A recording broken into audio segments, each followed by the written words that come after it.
Acho que nesse momento do podcast, você já deve estar percebendo que a culpa não é sua, e sim dessa mentalidade de dieta. Mas como nutricionista, se não é dieta, é o quê? E o tema do episódio de hoje é esse. Vamos conversar sobre o tal do comer intuitivo, explicar os seus pilares, como que ele acontece na prática, escutando uma história de uma mulher que eu admiro muito, que passou de uma alimentação super restrita e inflexível para uma alimentação de respeito com o corpo e muito mais flexível. Ei, mulher, você já escutou o seu corpo hoje? Então vamos que ele tem muito para te falar nessa segunda-feira. Pegue os seus talheres e vamos para mais um almoço em conjunto. E para falar sobre esse tema, eu tenho a honra de convidar a Manu, que é uma amiga antiga, que eu conheço desde a época da escola, e a gente teve a sorte de se reencontrar na especialização em transtorno alimentar.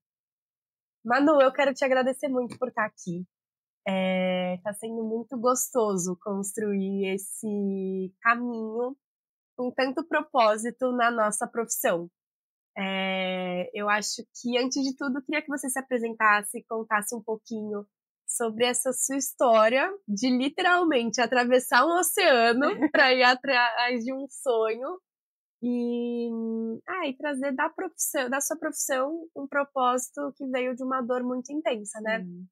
Ai, Rê, obrigada pelo convite de estar aqui. É o que você falou, é uma delícia poder estar aqui com alguém que a gente ama, falando sobre um assunto que a gente ama, numa profissão que a gente tanto ama também. Bom, então, oi, gente, eu sou a Manu, mais conhecida como Manutri. Sou formada em nutrição, me formei em Nova York, por isso a Rê falou de atravessar os oceanos. Eu morei os últimos muitos anos da minha vida fora, e foi onde eu fiz minha graduação. E agora a gente acabou de fazer a especialização em transtornos alimentares da Ambulim, e sou também pós-graduada em comportamento alimentar.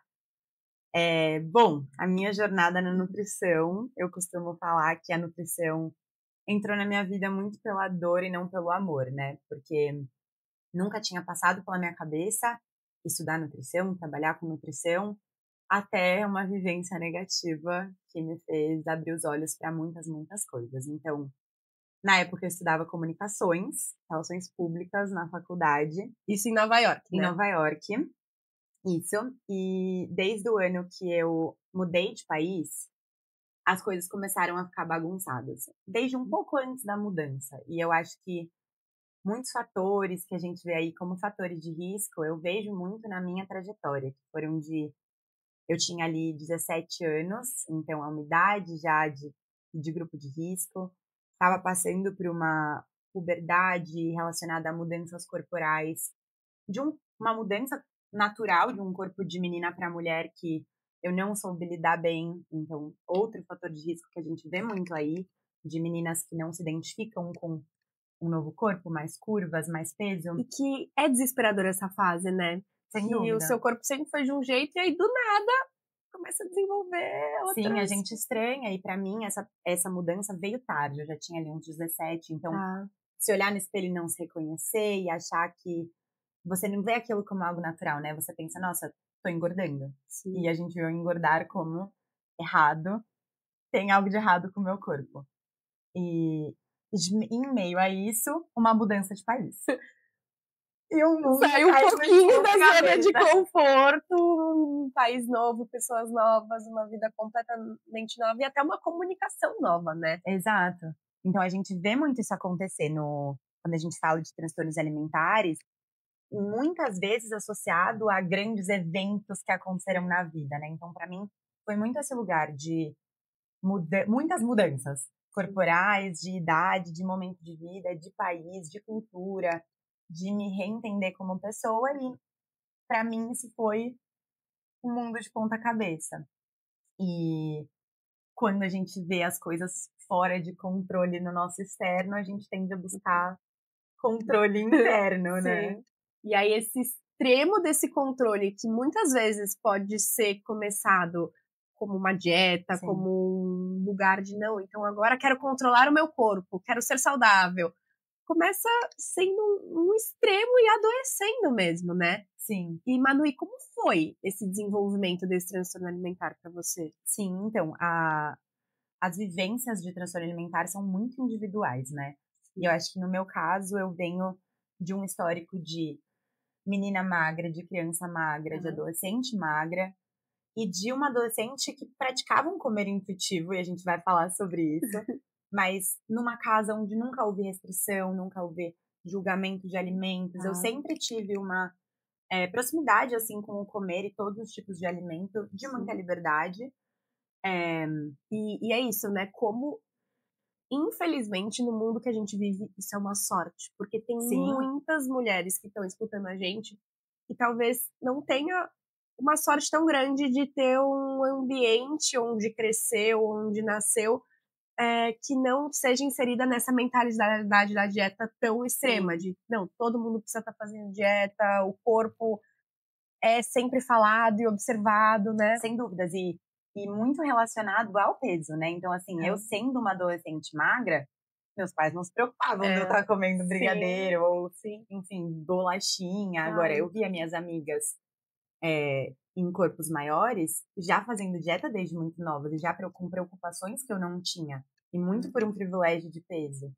E aí, a partir do momento que eu me vi com o número da balança subindo e aquilo me assustando, a gente é ensinado que a gente volta para a alimentação, que essa seria a solução mágica de controle de peso e corpo.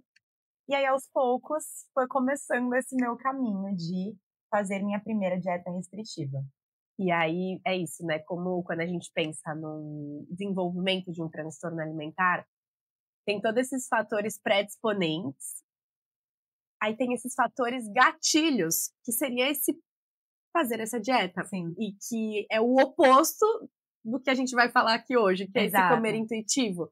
E que essa dieta é voltada para regras externas de não escutar o seu próprio corpo e falar, tá, o que é o certo, o que é o errado. Quais são os alimentos que podem, quais são os alimentos que não podem. Sim. Começou com esse lugar dos alimentos, quantidade, como foi, Manu? Você lembra? É até curioso, né? Porque começou com um acompanhamento nutricional. Então é muito doido, porque hoje muito do trabalho que a gente faz de tratamento de transtorno alimentar, muitos dos pacientes começaram a se desenvolver, infelizmente, com outros profissionais da mesma profissão. E é por isso até que a gente tem críticas tão fortes a essa críticas tão fortes à dieta, porque a gente tende a dizer, né, que nem toda dieta gera um transtorno alimentar, mas quase todo transtorno alimentar começou numa dieta restritiva. E foi o meu caso. Então, fui passar com uma nutricionista com o intuito de perda de peso, fui passada ali uma dieta muito restritiva em quantidade, em macronutriente, enfim. E que durou pouco tempo, né? Como a gente tem de ver também. E Manu, e olha isso que difícil, né? Porque a gente vendo a Manuzinha lá, super insegura. Aí passou com uma profissional.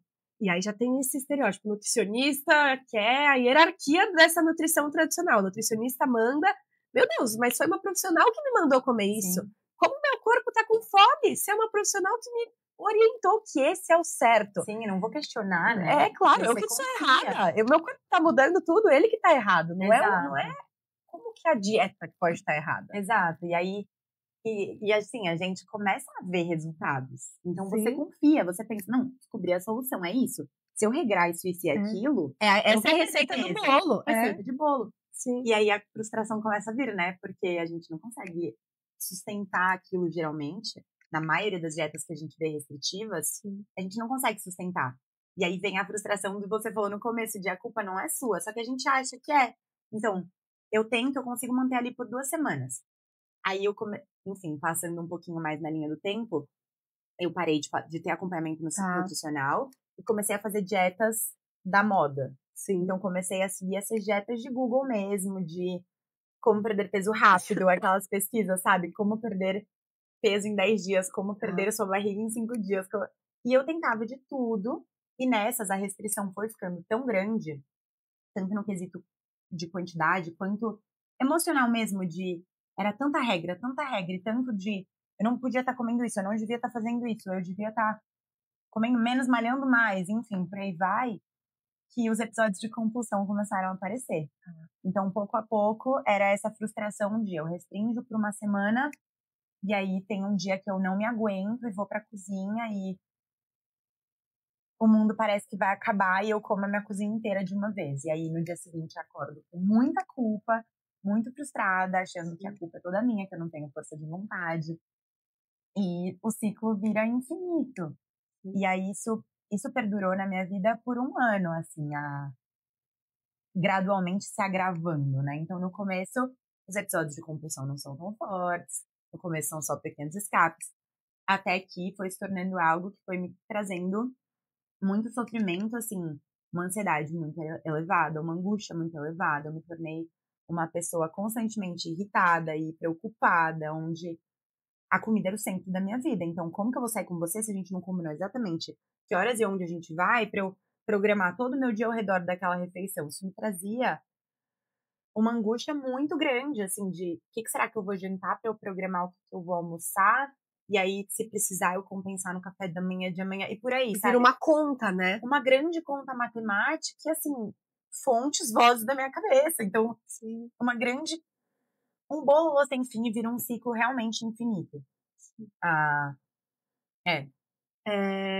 Ai, Manu, é tão importante você estar falando sobre tudo isso. Eu realmente sinto muito, muito, muito que você passou por tudo isso, porque a gente, estudando tudo isso, a gente vê como é um sofrimento muito grande, muito intenso.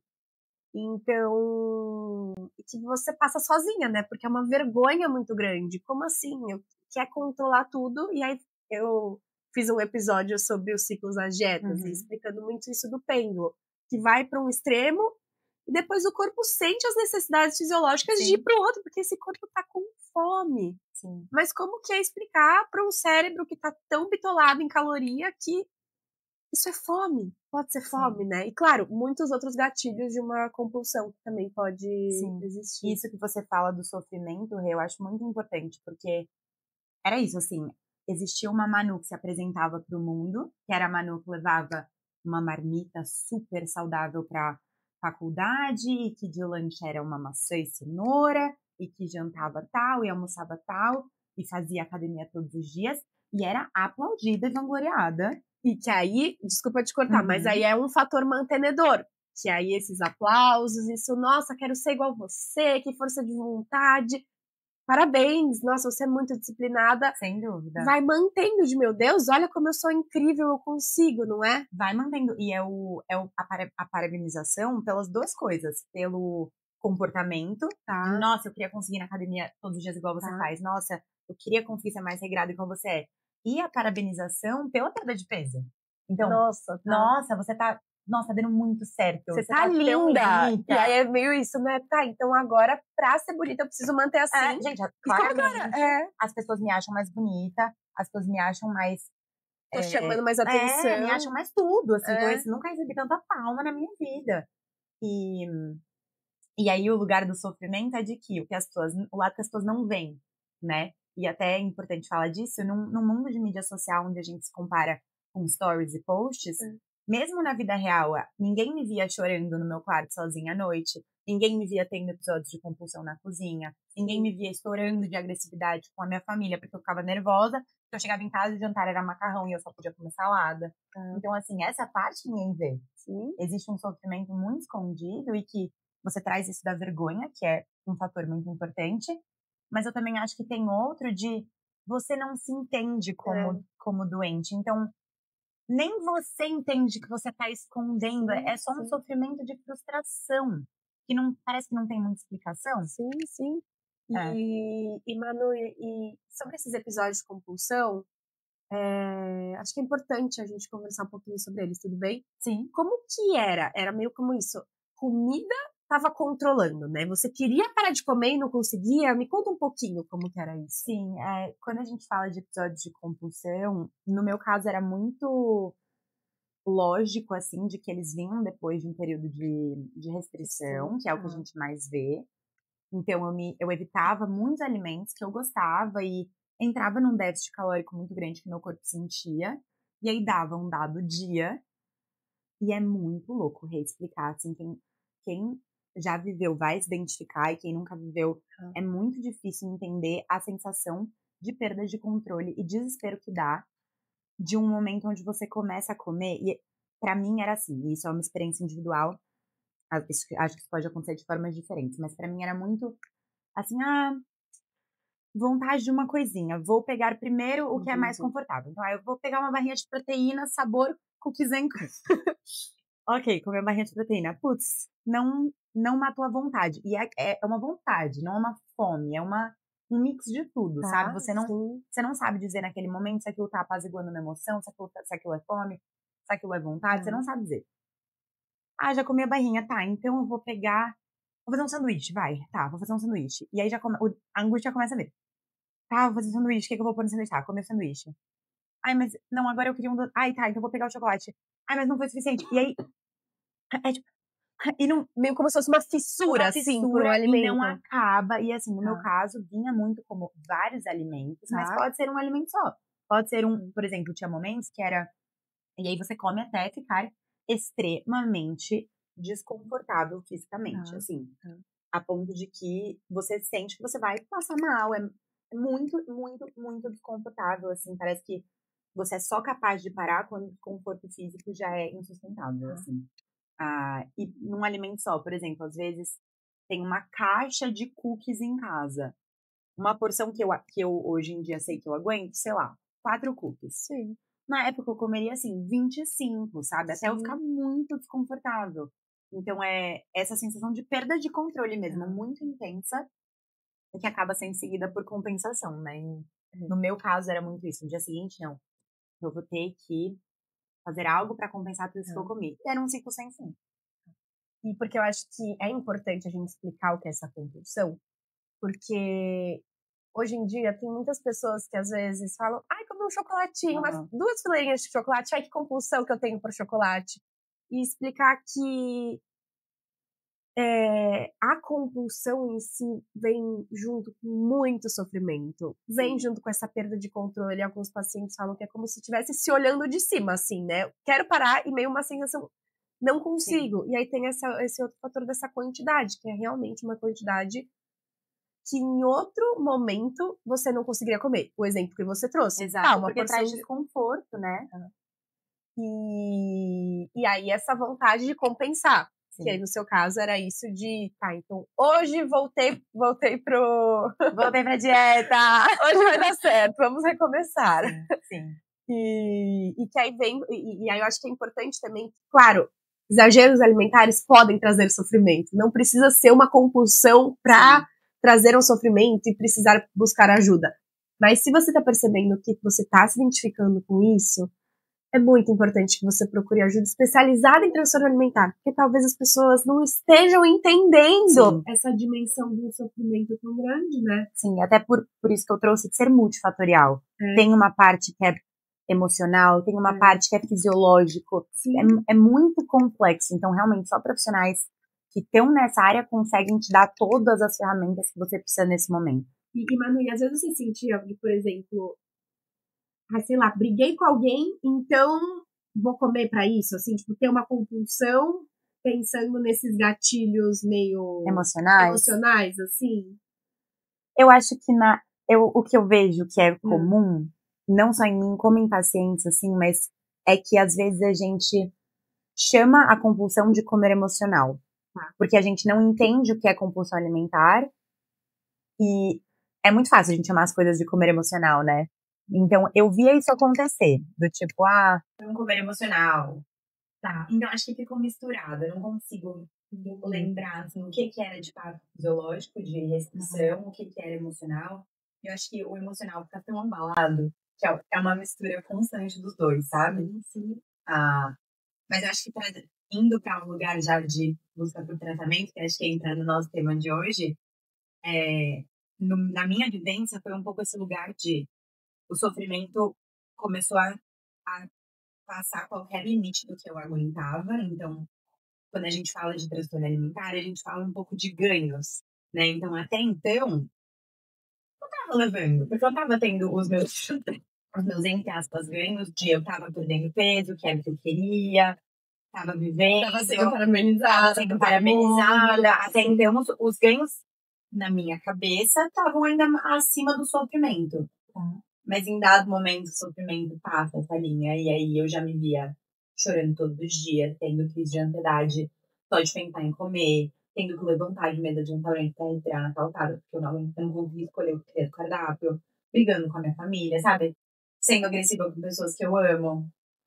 E assim, um senso de autodestruição e punição muito forte, de pensamentos muito agressivos de mim mesma, sabe? Então é horrível você realmente ter pensamentos tão maldosos sobre você mesma. E isso começou a pesar muito mais que qualquer outra coisa na minha balança, assim, de valores. E foi quando eu percebi que estava no momento de preciso procurar ajuda. Não dá pra viver assim. E eu acho que esse é um ponto muito importante, mano. Muita gente, às vezes, vai captando plano, porque não, dentro do entorno tá sendo maior. Mas eu acho que esse é o ponto. Não precisa chegar num extremo de tanto sofrimento. É isso, a gente quer trabalhar também com essa prevenção. De não precisa chegar nesse extremo pra você precisar procurar ajuda. Porque pelo que você tá perguntando, foi no momento de não aguentar mais, não dá mais, assim, é isso ou é isso, assim. Exato. E aí, quando virou essa chavinha, como foi esse acompanhamento, esse tratamento? Foi curioso, assim, porque na minha vivência, a minha flutuação de peso não foi intensa o suficiente para o olhar externo, do tipo, nossa, ela ganhou muito peso, é preocupante, ou perdeu muito peso, é preocupante. E olha como isso é importante, porque às vezes é isso, não, transtorno alimentar é só aquela menina raquítica, os estereótipos, né? Ou então, nossa, não, uma pessoa que tem compulsão é só uma pessoa obesa, sabe?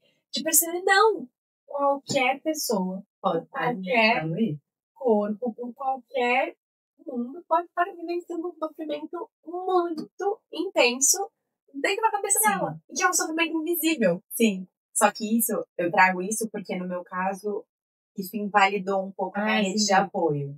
Então, assim, eu comecei pedindo ajuda para a família e falando para os meus pais, olha, estou em sofrimento, preciso de ajuda.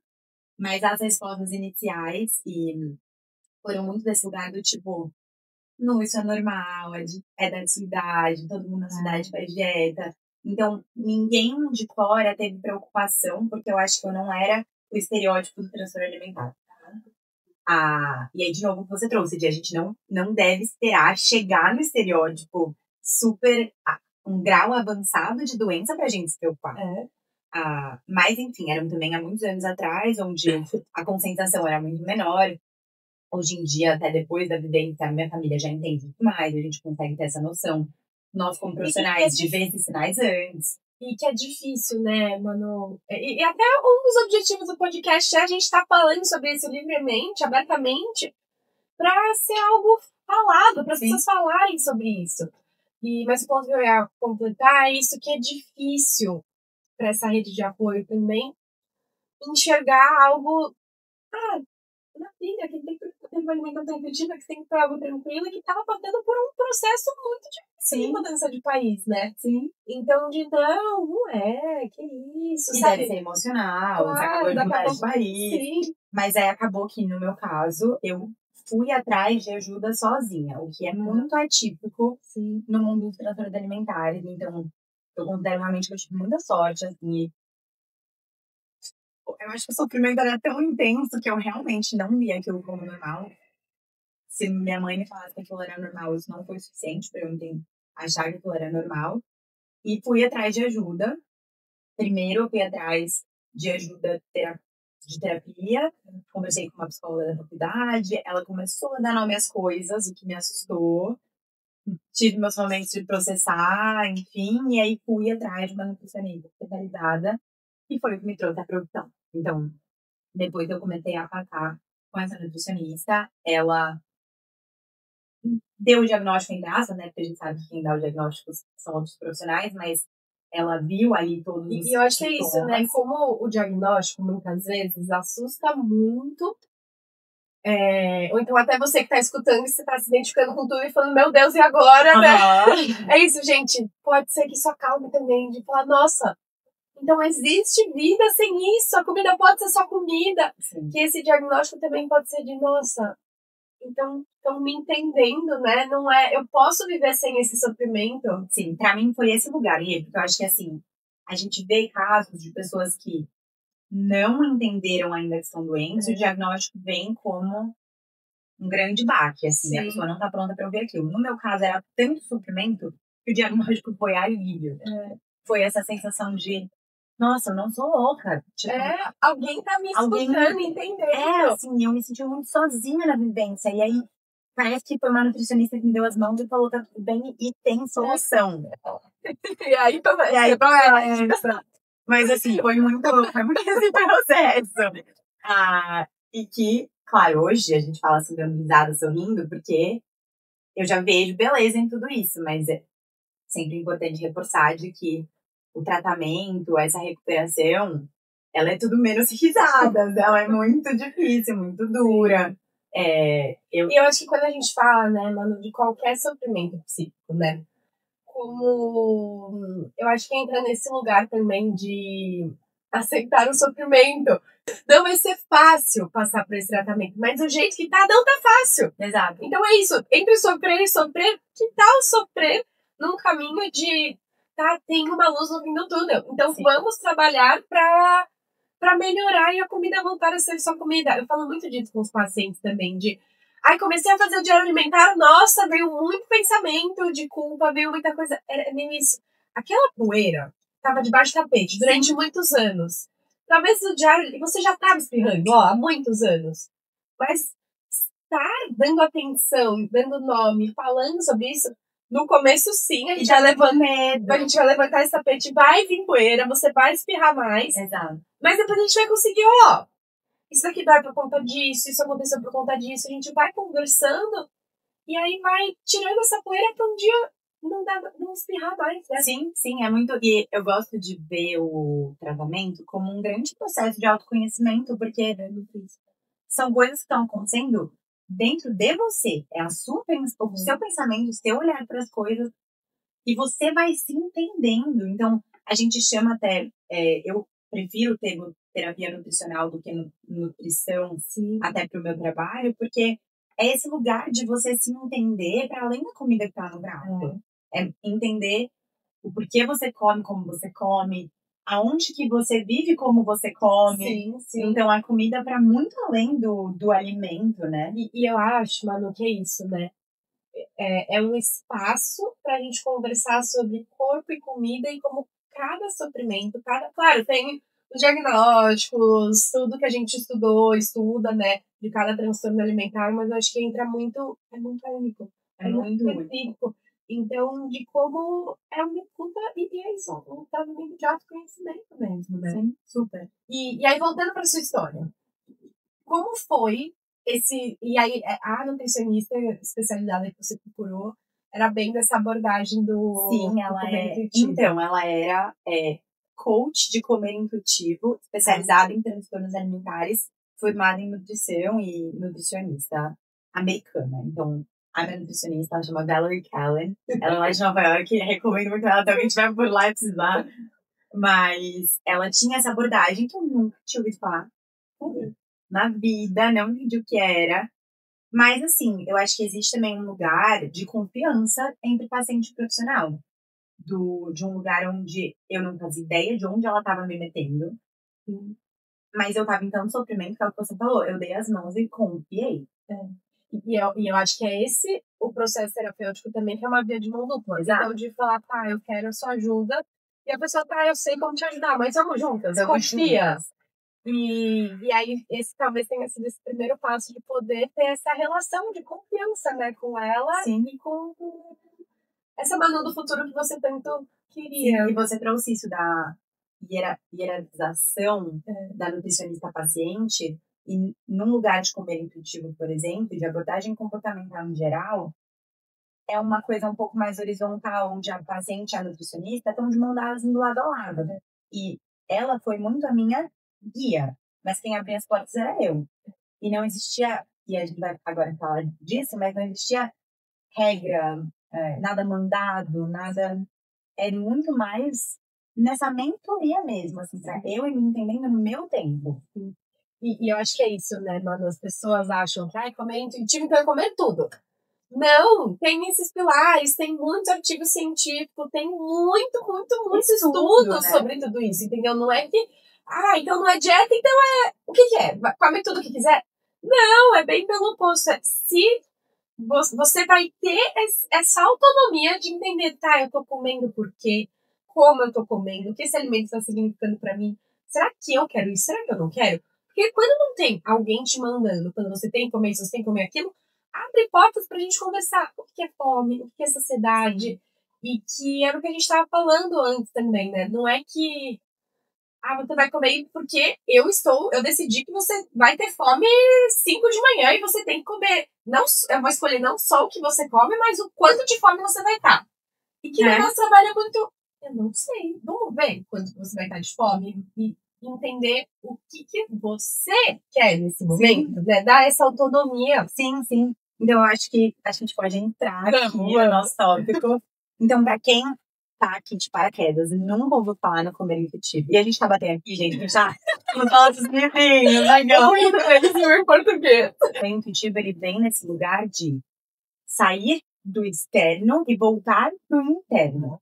Então, o que eu vivi, o que a gente faz, é um trabalho de ajudar a pessoa a se reconectar com os sinais do próprio corpo.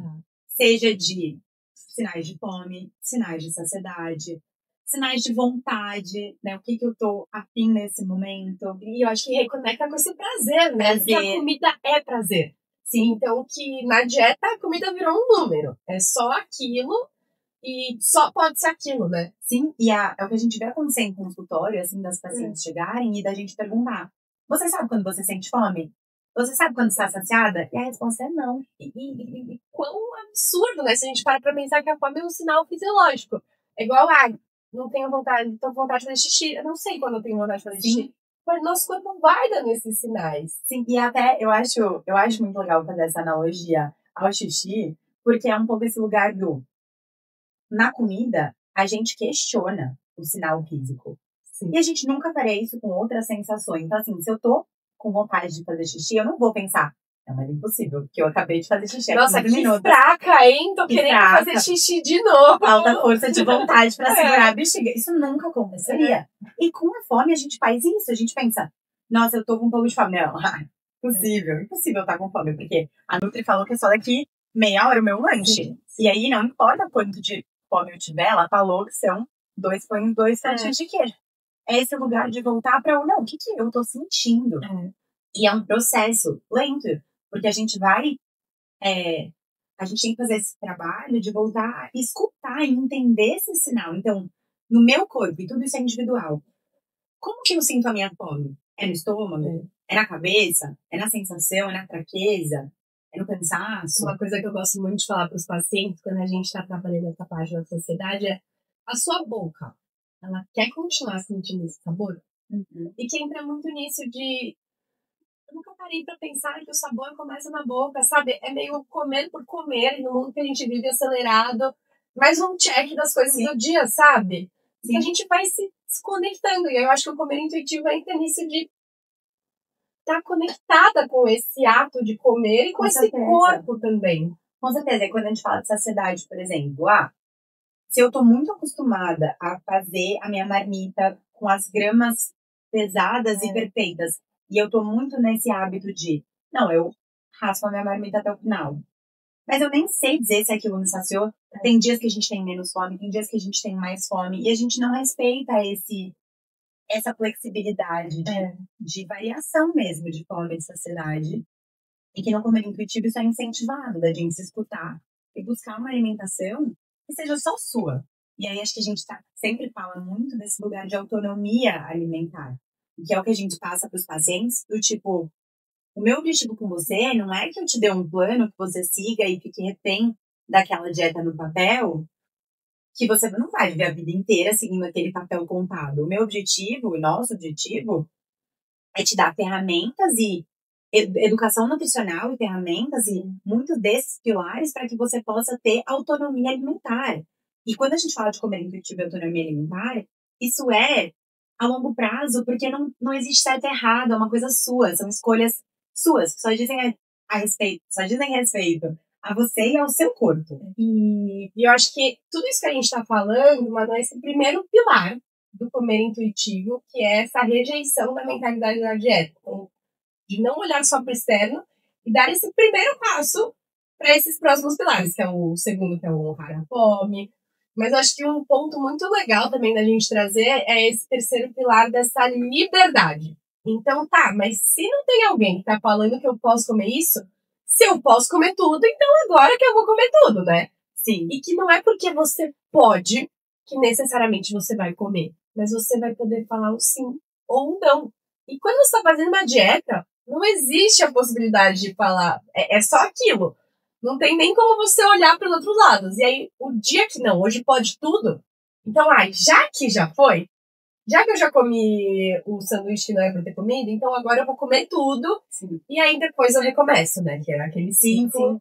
Quando a gente fala desse pilar de fazendo as pazes com a comida, vem muito de um lugar de rejeição a essa dualidade de isso é bom, isso é ruim, isso pode, isso não pode, isso me faz bem, isso me faz mal, isso me engorda, isso me emagrece. Então, primeiro é tirar todos esses rótulos e trazer um olhar de neutralidade de que é só comida. Tudo é comida. Tudo é comida. Tem comidas que são mais poderosas em valor nutricional? Tem. Sim. Tem comidas que são mais ricas em certos nutrientes? Tem. Mas isso a gente, como nutricionista, pauta como educação nutricional mesmo. A gente sabe qual que deve ser a base de uma alimentação saudável. Lógico. Mas isso não exclui que a gente vive numa sociedade que faz parte da vivência, faz parte dos nossos eventos sociais. Essa presença de alimentos que não são os mais nutritivos do mundo e que eles não precisam ter essa carga moral de, nossa, isso é ruim, isso me faz mal. Eu sou uma pessoa fraca, eu errei. E aí, esse é o ponto. Se você não conseguir consumir em paz, nesses momentos sociáveis mesmo, ou nesse momento eu não preciso nem estar com outras pessoas. Nossa, que vontade de um chocolatinho, tá? Vou pedir aqui. Sim. Vou comer um chocolate. Poder respeitar isso, provavelmente você vai estar tendo uma compulsão em outro momento. E aí, quando você comer, você vai estar sentindo culpa. Sim. Porque talvez não é que você vai eliminar esses alimentos do mundo, não vai existir esses alimentos no mundo. Não, você vai ter uma relação com esses alimentos. Sim. Então, ao invés de só excluir, por que a gente não aprende a lidar com eles, né? De forma equilibrada. Sim. E é até perigoso essa palavra equilíbrio, né? Porque a gente tá acostumado a olhar para o equilíbrio como algo calculado. Então, é equilibrado se eu almocei hambúrguer, eu vou jantar salada. Tipo, esse é o equilíbrio que a gente é ensinado. O comer intuitivo, ele traz um equilíbrio. Quando eu uso a palavra equilíbrio, é de um lugar muito mais de autocuidado, eu sinto. Então, assim, Manu, mas a minha comida preferida do mundo é batata frita. E se você me falar que eu posso comer as coisas que eu quero, eu vou querer comer batata frita em todas as refeições. Mas será que vai? E aí a gente vai, tá, então pensa você, comendo batata frita, no Todos café os da dias. manhã, almoço, jantar, todos os dias. Não vai dar uma vontadezinha de um arroz e feijão? E aí, o ponto é, essa pessoa nunca deixou o corpo falar, ela nunca escutou esse corpo. E tem isso de vontade de prazer, mas tem esse lugar de autocuidado nutricional, onde você sabe que para cuidar do seu corpo você precisa de alimentos in natura, você precisa de frutas, legumes, verduras. Você não vai se sentir bem só se alimentando de batata frita. E aí vem um outro pilar do comer intuitivo, que é respeitar esse corpo. Sim. Que você entendendo que esse corpo não é só uma imagem, que esse corpo é algo funcional, mas, nossa, é uma delícia quando o meu intestino funciona bem. E pro meu intestino funcionar bem, nossa, eu preciso de fibras. Não dá pra viver só de batata frita. Exatamente. Então, que esse respeitar o corpo é isso também. Sim, esse respeitar o corpo, eu acho que ele tem muito entre o ver o corpo como uma imagem, igual você trouxe, que seria, no meu ver, a dieta restritiva, por exemplo. Então, eu me alimento para manter essa imagem. E também tem um outro extremo de ver o corpo como máquina, sabe? Então, assim, eu só vou comer tudo muito nutritivo porque puramente funcional. Sim. A gente tá falando de um meio termo, de um lugar de onde o alimento ele é saudável, porque ele preenche o emocional, porque ele preenche o social, porque ele preenche o saúde, o físico, o funcional. Esse balanço, né, de fato. E a gente falando assim, fica um pouco abstrato, mas é algo que você sente na prática, né? E eu acho que, falando da minha vivência, eu posso trazer muito isso, de que... E das pacientes, a gente vê isso acontecer. é intuitivo exatamente porque ele não é ensinado, ele é guiado, mas você sente. Você sente quando você chega nesse lugar de, nossa, eu não tenho mais medo de comer tal coisa. Nossa, eu vejo comida como comida. É só comida. Nossa, um evento social não me assusta pelo que vai ser servido lá. E mesmo, eu acho que trazer que o comer intuitivo, ele tá diretamente associado, até quando a gente fala de cultura da dieta, não tem como desassociar dessa pressão estética, né, de corpo físico e padrão de corpo. Então, ele entra nesse lugar de neutralidade, aceitação corporal, de entender que esse corpo ele é meu, de uma forma que eu vou descobrindo, porque quando a gente entra num comer intuitivo saindo de uma restrição, é complexo, a gente passa por mudanças corporais, e eu passei por isso, assim. Tem gente que ganha peso, tem gente que perde peso, tem gente que mantém o peso.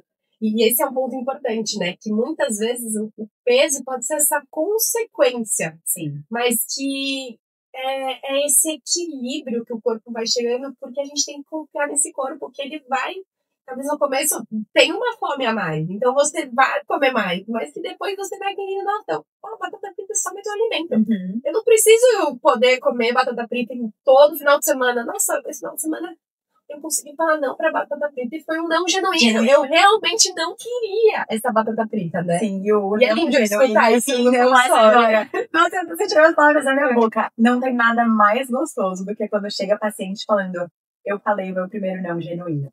E que isso é muito poderoso. Estampado na cara da pessoa, né? Porque é muito diferente de um não de dieta. E porque eu sinto que o não genuíno, ele é poderoso porque ele só vem quando o sim entra nesse lugar de permissão incondicional. Só quando o sim tá genuíno que o não genuíno aparece. Então, quando o paciente chega falando que falou um não genuíno, é porque ela pensou em muitos lugares o sim.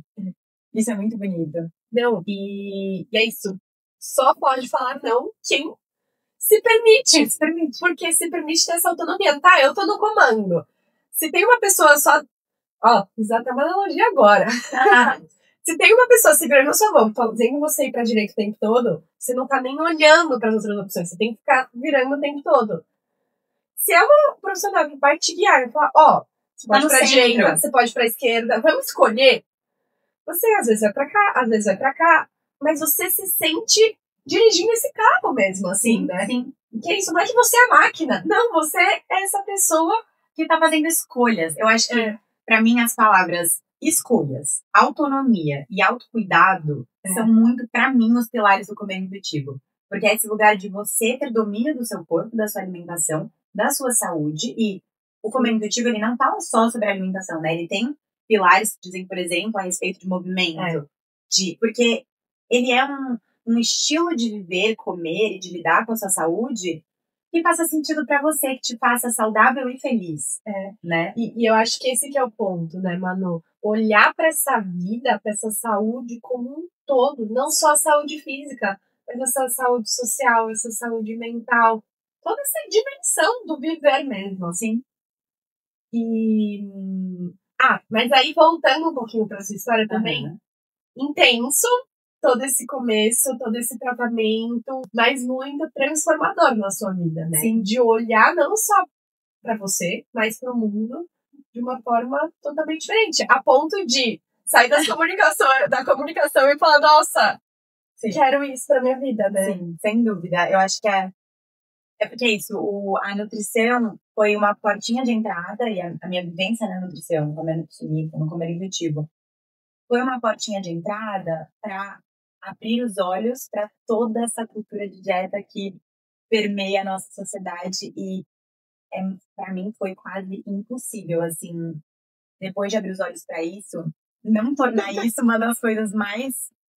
uma missão na minha vida, assim, de abrir os olhos dos outros, sabe? Porque a gente se vê, principalmente como mulher, muito presa, muito oprimida nesse sistema de você precisa se diminuir, você precisa estar dentro de uma forma e sofrer para alcançar aquilo, assim, a gente vê esse discurso de sofrimento, sabe? E de desrespeito com você mesma, né? Sim, desrespeito, de se olhar no espelho e se falar coisas horríveis. Que é isso? Você falaria isso pra uma amiga?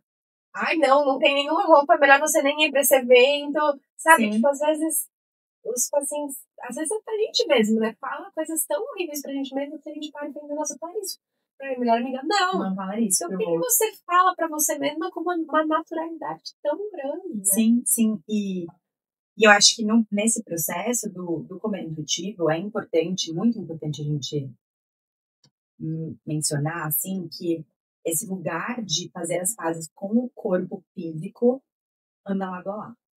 Então, assim, isso que a gente trouxe do comer intuitivo não ser um método de perda de peso, ele não guia o seu formato corporal.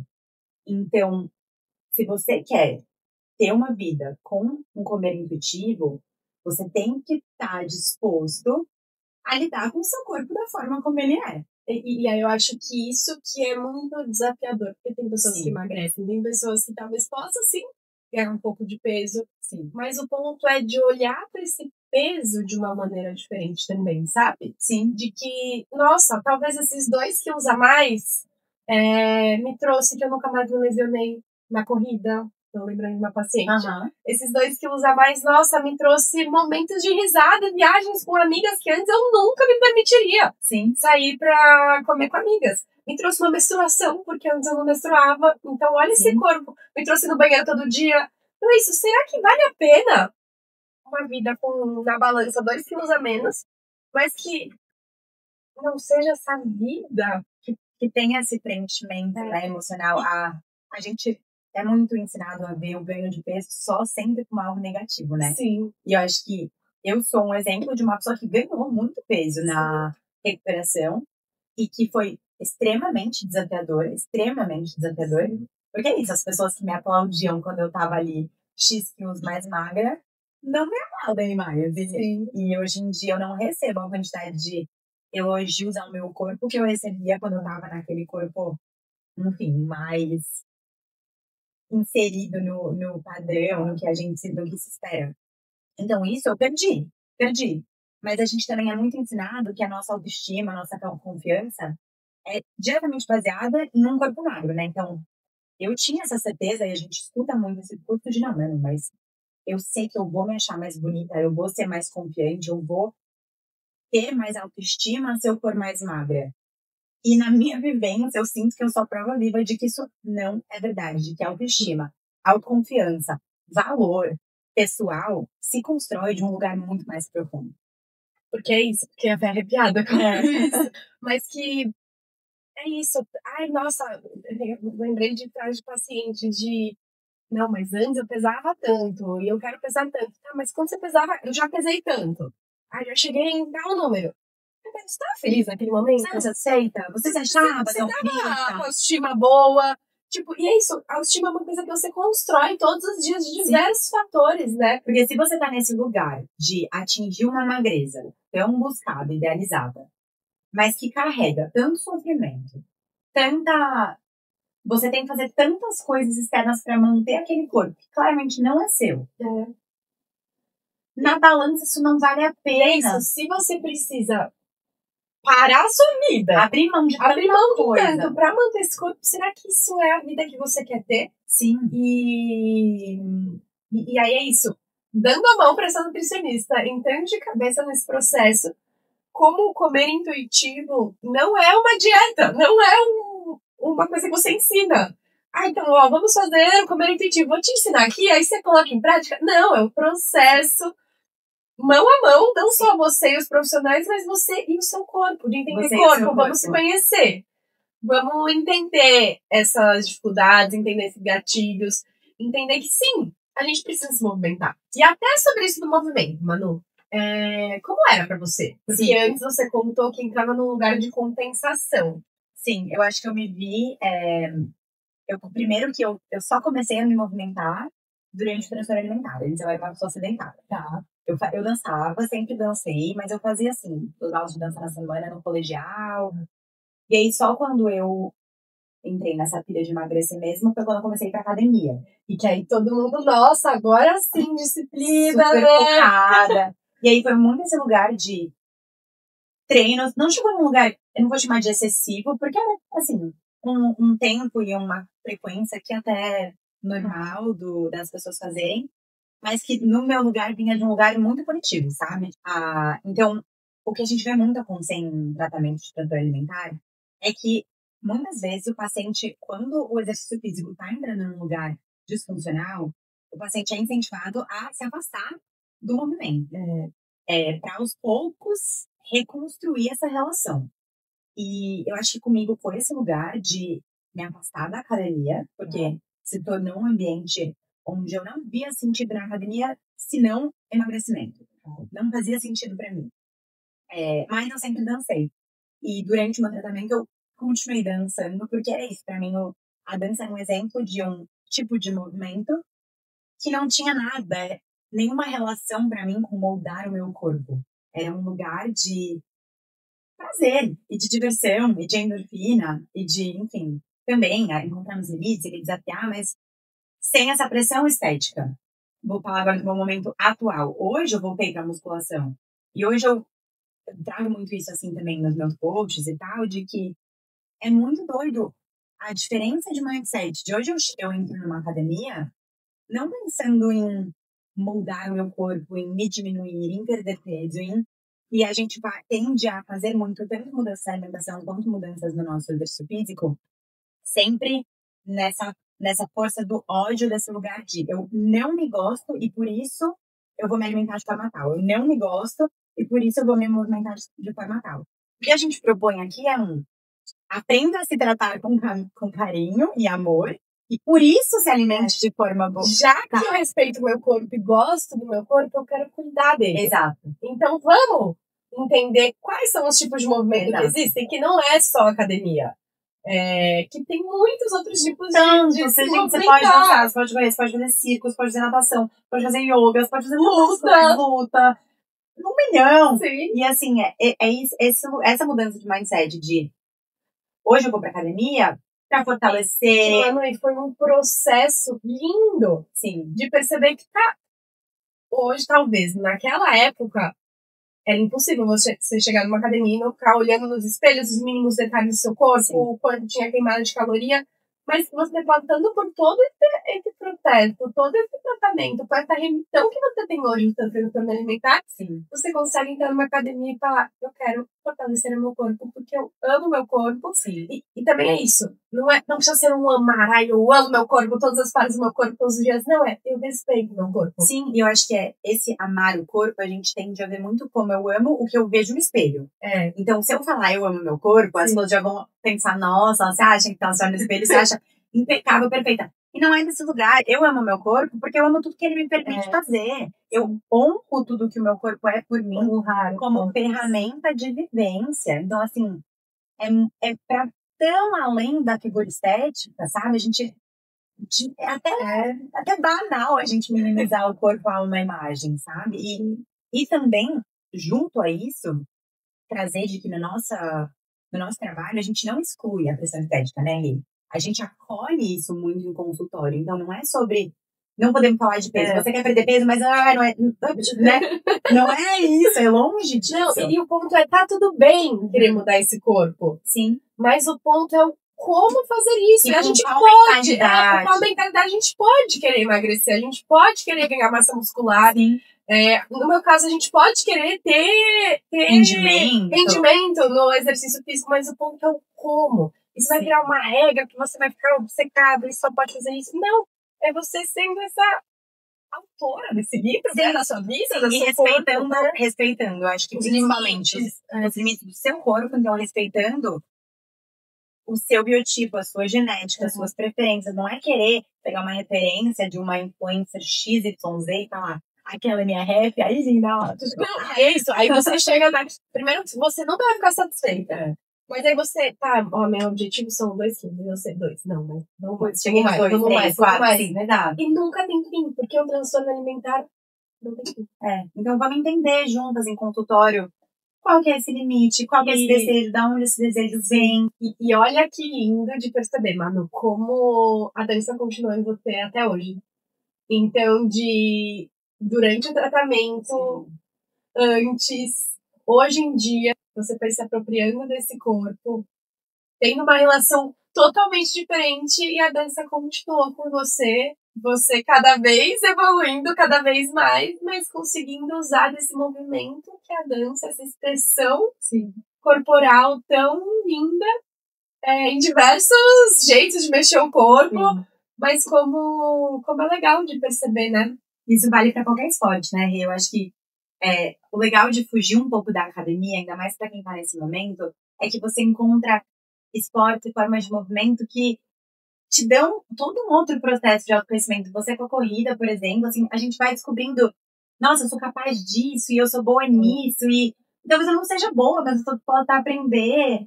Então é muito legal, assim, explorar esse lugar, sabe? Aí até indo nesse lugar que você comentou sobre o ganho de peso no seu tratamento, mas como é lindo perceber hoje em dia que você consegue entender a vida como um todo. Então, de entender o corpo como um corpo e que o medo do ganhar peso, esse receio tão grande se tornou muito menor do que o viver, né? Porque antes, eu acho que com o transtorno alimentar, o seu mundo era corpo. Isso. Então era isso, meu Deus, meu corpo vai aumentar de jeito nenhum. Porque você não tinha outras cores nesse corpo. Você não tinha outras cores nessa vida. Porque isso, se meu corpo aumentar, já era. Ninguém vai gostar de mim, porque eu sou um corpo, as pessoas só falam do meu corpo. E que hoje em dia é isso. Como é? O corpo é uma taxa na vida. Existe sim essa pressão. Existe sim esse desejo. E que tem dia que, nossa, tô gostando mais do meu corpo. Hoje, nossa, meu corpo não tá tão legal hoje. E que tá tudo bem. Mas que é isso? Nossa, mas minha vida também é sair com as minhas amigas, também é acolher as minhas amigas. E eu tenho hobbies, interesses, ideais, e estudos, e uma carreira, e muitas outras coisas. E as pessoas que estão próximas de mim não estão próximas de mim pelo corpo que eu tenho. E como isso é delicioso de sentir. Tá, as pessoas gostam de mim pelo que eu sou e não pelo corpo que eu tenho, porque ninguém é um corpo. Eu não falo, eu amo a Rê porque ela tem um tanquinho, gente. Ninguém fala isso. A gente fala, não, eu amo a Rê porque ela é espontânea, porque ela é divertida, porque ela é inteligente. São elogios tão mais valiosos. Sim, e como muda a sua relação com as pessoas. Sim. Isso tudo também, né? Sim. De você tá sentindo, eu tenho essa autoestima pelo que eu sou, pelas relações que eu tô construindo, pelo trabalho que eu tô construindo. Você vai expandindo e não a vida não é só o corpo. Exato, eu acho que o Comer Intuitivo traz muito isso do descobrir a sua essência para além do corpo, para além da imagem. Isso é muito poderoso, muito bonito. E acho que assim, como pensamento de conclusão do Comer Intuitivo, de novo, reforçando, é esse lugar de autonomia, gente, de você ser o dono da sua alimentação e profissionais como nós que estamos aqui para te guiar, te ajudar nesse processo, mas por um mundo, aquelas bem assim, no ideal, onde as pessoas possam se desvincular dessas crenças, mitos, pressão e voltem para o básico do vida saudável, do que é saudável para você, do que funciona para você. É isso que, para mim, o Comer Intuitivo é individualização de estilo de vida saudável, sabe? Vamos entender o que faz sentido para você, na sua vivência, na sua realidade, nas suas preferências. E eu acho que o bom também, né, Manu, é que esse saudável muda. De dia para dia, de hora para hora. Então, que aí tá em constante atenção. E o corpo tá em constante transformação, né? A gente passa por flutuações de peso. E aí é isso, eu vou deixar minha autoestima ser baseada em flutuação de peso. A depender de como eu me sinto no dia. Se for assim, é uma autoestima muito frágil, né? Então a gente tem que aprender a se entender como pessoa para que isso não balance com um ganho, uma perda de peso. Sim. E esse lugar, gente, falando assim, ele é difícil, ele é um processo, ele é lento. Eu tô na minha vivência há anos. Eu cheguei nesse lugar que também ninguém chega num lugar assim, agora eu não tenho mais questões. Isso não existe, a gente vive numa... Acho que é importante a gente ressaltar de que a gente entende que a gente vive numa sociedade com essa pressão constante, com esses estímulos constantes, a gente não tá ignorando nada disso, mas é sobre tentar dar uma luzinha no fim do túnel de que existe outra forma de viver senão dieta. Eu acho que é o título desse episódio. Porque a gente fica perdido, né? Assim, se eu não for fazer dieta, eu vou... É louco isso, né? Eu não sei me alimentar sem dieta. E a gente traz isso, não sabe sim. Sabe sim. Quando você era bebezinho, quando você estava com fome, você chorava. E depois, quando você tava satisfeito, você parava de mamar e, tipo, tá tudo bem. Quando você... Enfim, mas, mano, muito, muito, muito rico tudo isso que você tá falando. E principalmente tá compartilhando que você já esteve num extremo do transtorno alimentar. E que hoje em dia, é isso, não é essa ausência às vezes, insatisfações corporais. Sim, às vezes, claro. tipo, isso é comum no mundo que a gente vive, sendo mulher. Tem pressões estéticas, não tem como. A gente não é só esse mundo utópico que a gente bem que gostaria, mas que infelizmente não é. O mundo não é assim. Mas o ponto é como vamos lidar com isso. Como cuidar desse corpo. E que aí eu acho que um ponto muito legal é como foi essa remissão pra você? Olhar pra trás, contar toda essa história e de se orgulhar muito, né? Porque acho que é importante a gente parar e pensar agora não só de estar sendo hoje nutricionista, atendendo pessoas, mas acho que o ponto de poder contar essa história muito linda e revolucionária de perceber, nossa, eu senti na pele tudo isso e eu lido com isso e como que foi essa remissão, assim, pra finalizar a sua história, Manuzinha, lá dos Estados Unidos e vindo pra cá, porque eu acho que é importante trazer para as pessoas, para a mulher que estão escutando a gente, não só tem essa luz no fim do túnel, como não precisa aceitar esse sofrimento. Ai, todo mundo sente isso mesmo, é assim, não. Tem uma luz muito linda nesse fim do túnel, né? Sim. Ai, Rê, obrigada. E eu acho que é isso mesmo. Eu olho para trás com muito orgulho, assim, de ter passado por cada etapa que foi muito desafiadora e muito difícil, muito doída, mas com muita força mesmo, assim, o tratamento exige. Essa força que é diferente da força de vontade, mas é esse lugar de eu sei que eu tô fazendo isso por mim, sabe? Eu sei que eu tô passando por um desconforto, mas que vai me levar para um lugar melhor, assim, é essa certeza, sabe? Eu acho que eu olho pra trás com muito carinho, eu vejo minhas fotos, assim, de quando eu tava doente, de antes. E minha vontade é de abraçar, sabe? Porque vem de um lugar de insegurança, vem de um lugar de querer falar, Manu, você não é o seu peso, sabe? Você não é, todos não vão gostar mais ou menos de você. Você não vai ser valorizada mais ou menos por isso, por esse corpo. E que você precisou. Talvez se você falasse exatamente isso pra aquela Manu, ela não ia entender nada. Então, às vezes eu falo isso pros pacientes, ó, na primeira consulta, talvez esteja entrando pra um ouvido, pro outro, talvez você fale, nossa, olha essa nutricionista, que maluca, nem existe essas coisas que elas estão falando. Talvez você que esteja escutando a gente fale, nossa, olha essas duas malucas. Mas eu acho que é um pouco sobre isso, assim, se você tá terminando esse episódio e pensando, tá, mas ainda quero fazer dieta de ser magra, e eu vou ser mais feliz assim, tá tudo bem. Mas eu acho que é uma escolha sua, isso é também. uma escolha. E eu acho que é sobre só fazer um primeiro movimento de questionar. Será que, de fato, escolher moldar a minha vida ao redor de buscar uma magreza vai, de fato, me fazer mais feliz? Vai, de fato, me fazer mais preenchida, ter uma vida melhor, ter amigos mais legais, ter uma profissão de mais sucesso? É questionar. E questionar, assim, naquilo que a gente falou da balança, dos comportamentos que estão te levando a isso, a tentar chegar nesse lugar. Tá fazendo sentido? Tá sendo pesado? Tá sendo sofrido? Se isso tá em questionamento... ser assim, existe outras alternativas, isso que a gente tá trazendo nesse episódio. E aí, pra finalizar, Manu, eu acho que você, no momento que você tá hoje, o que você falaria exatamente isso pra uma pessoa que tá num sofrimento intenso, pra ter esses 20 minutos de coragem que você teve pra ir na nutricionista sozinho e falar, ei, realmente, uma pessoa que escutou você falando isso agora e falar, questionei e não quero mais continuar a vida assim. Como que é ter essa força que você disse de dar esse primeiro passo pro grávida? Porque a gente sabe que não é fácil. Não é fácil. Eu acho que a primeira coisa é não se cobrar, porque esse tratamento, no caso de pessoas com transtorno alimentar, ele vem no seu tempo. Então, assim, se você sente que você não tá pronta, tá tudo bem, né? Também ninguém vai ser arrastado para um tratamento. É quando você sentir que tá no momento. Mas eu acho que é entender que você não precisa estar sofrendo, você não merece estar num lugar de sofrimento. E não ter medo de viver o desconforto. Eu acho até por isso que a gente trouxe você já tá em sofrimento. Então, vai ser desconfortável, mas confiando, igual eu falei, confiando no processo de que vai ser, tipo, você vai ter uma profissional do seu lado, de mãos dadas, te guiando nesse processo. Você não tá indo assim no escuro. Talvez a sensação seja, mas tem alguém ali te guiando. com muito embasamento te guiando. E eu acho que o que eu posso dizer de um lugar de quem saiu, assim, para outro lugar da ponte, é de que eu nunca me senti tão saudável, tão livre, tão segura. E vem desse lugar realmente de que hoje eu sei que eu cuido do meu corpo, que só eu sei o que é melhor pra mim, que só o meu corpo diz respeito a mim. E que eu tenho certeza desse cuidado, que eu tenho certeza que vem de um lugar genuíno e de amor e de cuidado. E isso é muito poderoso.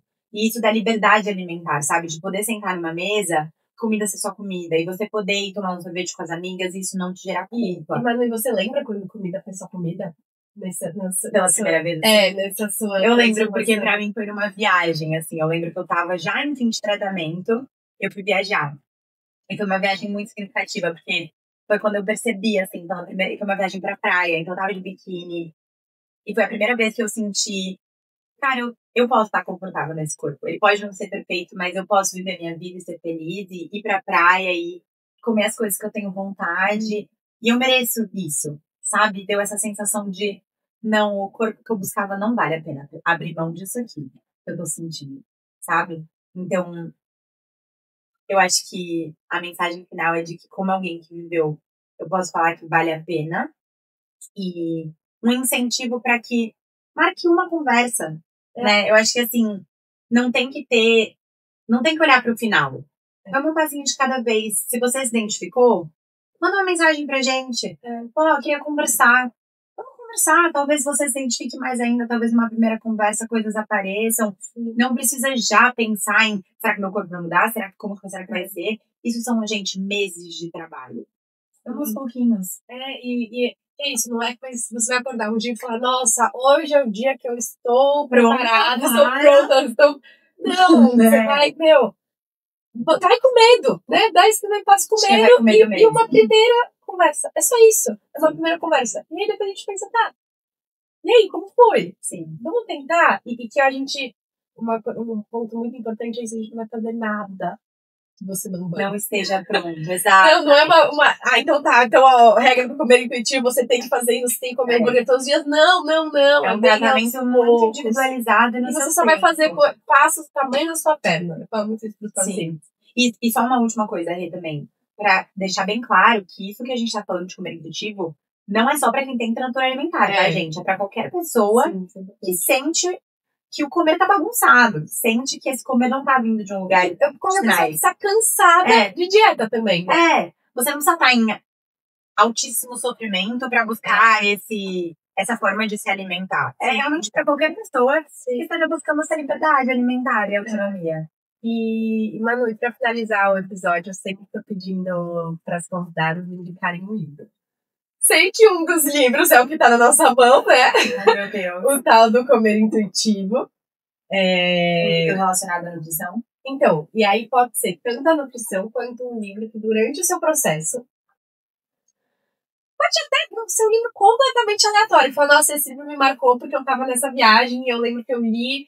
Ou um livro que, nossa, esse livro eu indicaria pra uma pessoa que tá passando por isso. Assim. Seja um transtorno alimentar, seja, enfim, o que for, assim. Uma indicação de...